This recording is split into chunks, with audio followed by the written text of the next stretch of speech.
Welcome to the Clear in the Air podcast with D and Q. I'm D. And I'm Q. Yo, man, we're here to just clear the air. Teams 6 through 10 out in the West. We got less than 24 hours before the season starts. Crazy, man. I'm used to that joint starting a little closer to like a week later, closer to like Halloween. Yo, man, let's talk about these teams 6 through 10. One thing I will say before you jump in, some of the teams may be interchangeable in that 6, 7, 8 range. Again, as we've talked about before, really kind of all depends on health as well, and just kind of circumstance out in the West. So start us off, man. All right, man. So I think we came to an agreement that 6 or 7 is going to be the Mavs and the Clippers. They're interchangeable, but for the sake of this podcast, we'll say the Clippers will be 6, Mavs 7, Blazers 8, Grizzlies 9, Spurs 10. So I'll say it again. We say Clippers 6, Mavs 7, Blazers 8, Grizzlies 9, Clippers 10. Right. Like we normally do. Let's work back on the bottom. All right. Yeah. We ain't gonna spend too much time on the Spurs. We basically just giving them the 10th spot out of respect for Pop. But they've lost DeRozan, they've lost Aldridge, but they still got DeJounte Murray, and I like Keldon Johnson. Keldon Johnson seems like he gonna be a player. Lonnie Walker, Pop. You never count a Popovich coached team out. Yeah. So they also lost your boy Rudy Gay. So Rudy Gay went to Utah. We forgot to mention that. I think he's gonna help Utah. I think they'll be scrambling for that 10th seed like they have been, the past few years. Just skating to get into the playoffs. So. Yeah.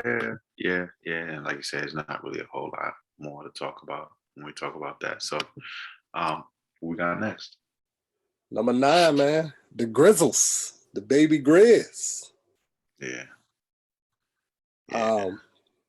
Memphis is weird. I think they the least talked about team in the NBA, but they always in the playoffs, always solid.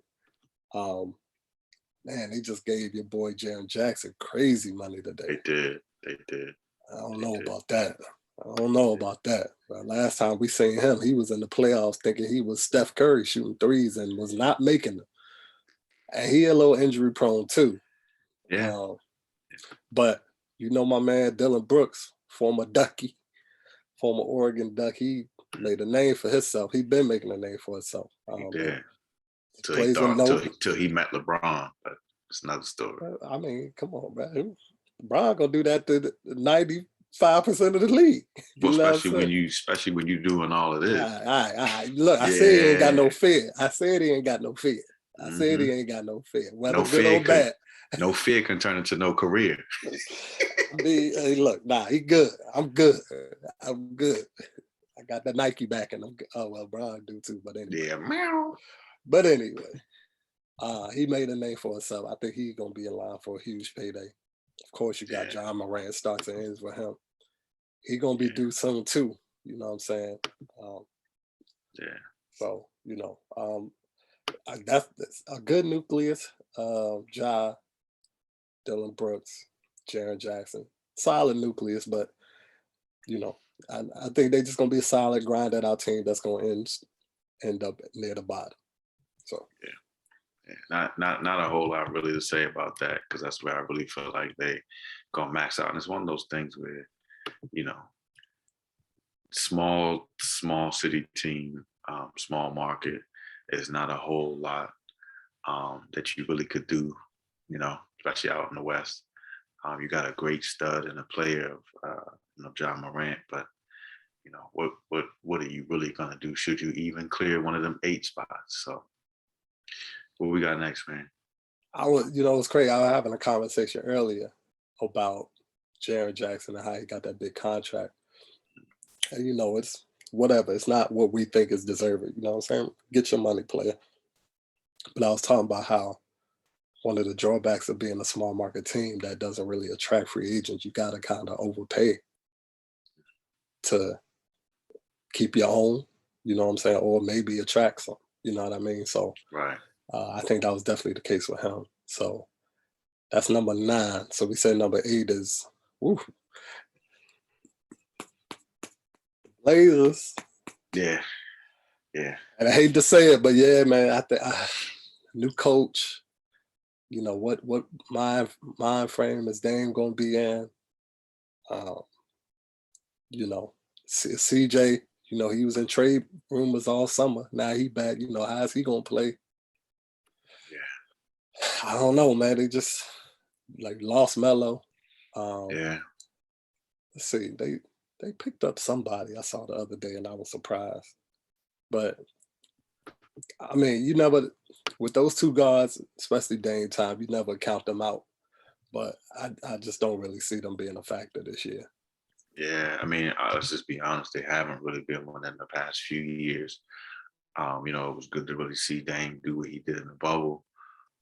It was exciting, but in terms of making an impact, it's just hard, man, out there in the West. I mean, it's just something else that they need. Um, so it's just tough, man. So just real quick, I didn't realize this. They waived 3 players a couple of days ago, which Blazers. yeah, I think one yeah. was Dennis Smith Jr. Did he make the team, or they waived him? He wasn't one of the 3. My Oh, man, so he made the team. my man Quinn Cook got waived. Mm. Yeah, and I feel like that's tough because my man Quinn, you know, was a good solid backup for both the Warriors and the Lakers behind Braun. And got chips. And got chips. Yeah. Right. So shout out to I wonder. DMV on that. Yeah, no doubt. RIP Dad. That's what he always put on his Yeah. joint.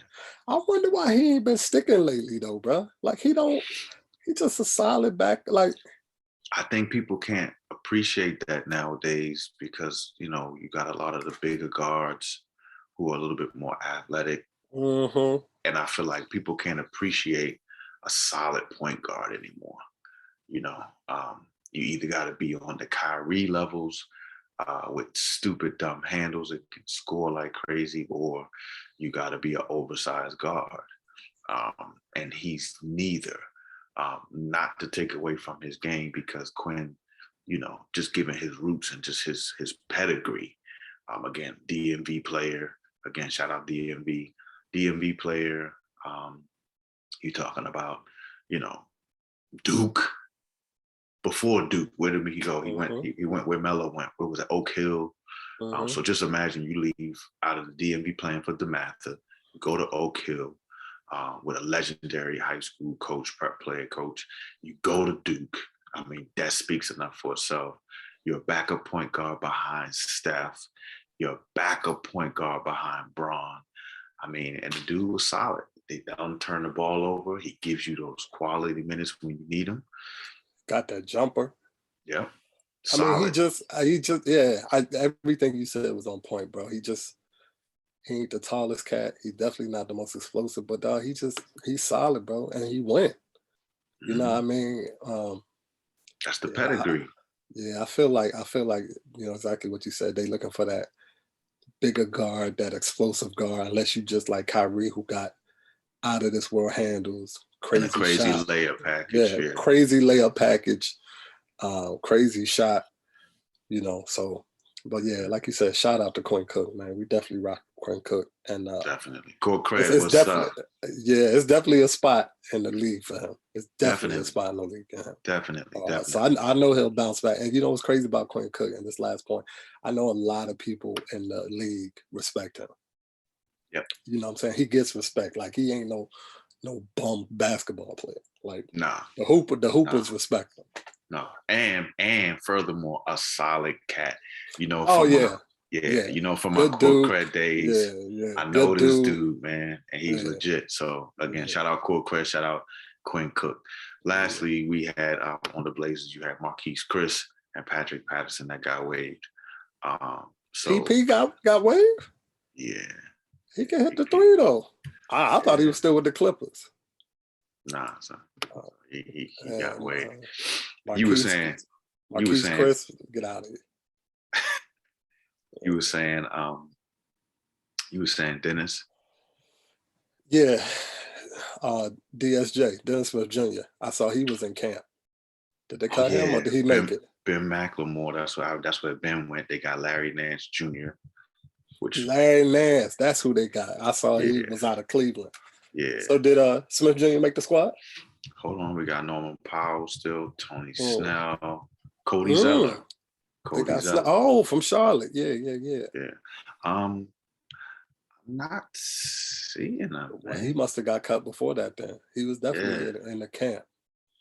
And that's crazy too, because he's another one of those, but he's injury prone. Because y'all Knicks had him for a little bit. Yeah, but the thing with him, bro, he could jump out the gym, but if he not dunking, he struggles to finish at the rim, and he never improved that shot, bro. Yeah. And he's turnover prone, and that defense is non-existent. I like Dennis Smith Jr. I really do.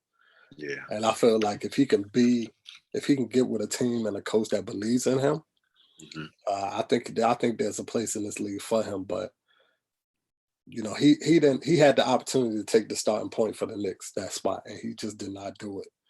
Yeah. I don't know why, but he just didn't do it, man. Just that shot was inconsistent, and then he wasn't playing defense either. So, but you know what's weird though? It's saying that he made the roster. So it's maybe they just didn't update the website, which I thought they did that stuff on like with the quickness. But they talking about that's dope, yo. If he could find a niche there, get some solid minutes behind Dame, you know what I'm saying? Bring some explosion off the bench. I'm rooting for Dennis Smith Jr. Yeah, I'm definitely rooting for him. Yeah, and I didn't realize Cook played in 2 preseason games for the Blazers. So he did. Yeah. Somebody will pick him up, dog. It was probably just a numbers game. It was probably just a numbers game. Yeah. He'll we got the Mavericks at the number 7 spot. I think, you know, we could probably both agree that, you know, they got a 1-2 punch in Chris Stapps and, you know, our boy. But how effective is that punch, though? Exactly. Is it a pillow fight? Is it a pillow fight? Or is it a Tyson Fury punch? Right, you're doing light jabs versus Tyson Fury knockout. So you know they'll be where they have been. Look, man, Luka gonna put up numbers. Chris Stapps gonna be Chris Stapps. Yeah, they're gonna be around hovering that 6-7 spot. Tim Hardaway Jr. You know, right? Tim Hardaway, who I like, but they got a new coach too, Jason Kidd. What's my dude name? Dwight Powell. I think he's still. Oh, and my man, Boban. Boban. Yeah. You're my guy, Boban. Love Boban. That's right. Boban. That's my man's in look. Look, Boban hitting threes now. He done extended his range. Terrible. All you gotta do is line it up with his 7-foot. Boban. Boban. All right, man. Well, it'll bring us to number 6, dog. Probably the wild card of the bunch, because we don't know, you know, when Kawhi gonna come back, and is he gonna be fully healthy? And you know Kawhi, bro, if he feel an inch of pain, he's sitting out, and he done got that money. So so which is a whole nother story, man. Oh man, we could do a whole nother podcast on that. Definitely could. So, but Clippers. It depends on PG3. I mean PG3, PG13 too. I feel like, yeah, we've been saying that the last few years, and I just feel like I'm gonna stop saying that at this point, because until proven it, you know, differently. But I feel like, you know, way off P. Pandemic P may he may be past that, because I really feel like, you know, he did what he needed to do last year. Great year last year. He did what he needed to do. Couldn't ask for much more from that dude last year, especially the way he finished at the bubble. He had an excellent year last year. And then Terrence Mann came into his own. They did lose your boy, Pat Bev. And Lou Will gone and Trez and all of them, they was gone last year. So the Clippers, they're going. It's going to be interesting, dog. It's going to be Mhm. interesting. I think I can see it going either way. I can see them holding the fort till Kawhi come back, and they, that solid team. I think they will hold the fort until he comes back. I think it's just going to be a matter of, because if he's coming back in March, that's kind of crunch time. You know what I mean? That's Yeah. crunch time, and then they may load manage him even at that point. So I feel like, I don't know, man. I think their window of really doing something special at this point has surpassed them. However, I still think they are going to be a solid team in the West as long as they have that Paul. You know what I'm trying to say? Playoff P. Let's give him that. Paul George. You said Paul. I was like, Paul George. But in my mind, I was thinking Paul Pierce, and that's But, not exactly. Oh, that is a whole nother podcast. Well, we definitely having that podcast. Yes, it is. We definitely talk about PP. Add another P for the loan, but stop it. Hey, that was a good one. That was a good one. Oh my God! But for real though, I think as we look at, let's just clear the air. The funny part about it is, normally we could say one of those teams in the 6 through 8, because the 6 through 10 is just kind of a new thing, but the 6 through 8 really was a situation in the West where they could have been a solid team. I don't feel that way in the West. This year I don't think. Only team in that group, and it's probably the most wild card team I can see making noise, is the Clippers. I don't see the Mavs making noise, Blazers making noise, and definitely not the Grizzlies or the Spurs. Right. And again, even with the Clippers, I think if they were to make noise, we're more or less talking about like them exceeding expectations in terms of the regular season, not necessarily. Right. So look, let me say this. So let's say they finish with the 6th seed, and let's say somebody like Denver finishes 3. They will play Denver in the first round. It wouldn't be a huge upset if they beat Denver in the first round. No, it wouldn't. That's what I'm saying. Right. I don't, because from there they will play the 2 seed, which would be Phoenix. I mean, Phoenix got them last year, but I think you're more higher on Phoenix than I am. But I wouldn't think it would be the end of the world if they were to beat Phoenix. I mean, So, I don't, but I just don't. CP3 loved playing the Clippers for some reason. He took it back to his Wake Forest days last year. That too. And that's the other thing too. You're talking about Paul George and Kawhi literally playing out of their minds for 7 games. Paul George did last year. Right. But you're talking about for 7 games. Because I feel like that would be a 7-game series. For sure. And I don't have them coming out. Like I lost that confidence. Like I kind of was I always rooted for the Lakers out of the 2 LA teams, but I always was afraid in that first year when they came together. I was kind of like how Chris Broussard just jumped out there and said, oh, Clippers. I didn't say Clippers, I said the Lakers, but I was afraid I might be wrong. Kind of on some old Skip, like, Skip might be right. Like kind of feeling like how Shannon be feeling when he, is wrong. But at this point, man, they're not making no solid noise. Not solid noise, no. Yeah, I don't think they're coming out the West. I mean, I'll maybe give them second round at best.